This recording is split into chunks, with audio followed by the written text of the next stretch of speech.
France தேசத்து Lourdes நகர் மாதா கோவிலை போல் முதல் தளமும் தரைத்தளமும் கொண்ட இணைப்பு பேராலயம் எழுப்பப்பட்டு 1974ஆம் ஆண்டு புனிதம் செய்யப்பட்டது.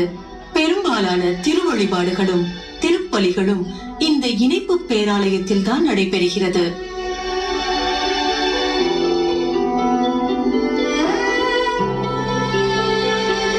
கடந்த 2020ஆம் ஆண்டில் இணைப்பு பேராலயத்தின் 2 கோவில்களும் புதிதாக உள்கட்டமைப்பு செய்து புது வடிவம் பெற்றன. இதோ பேராலய மேல் கோவிலின் எழில்மிகு தோற்றம்.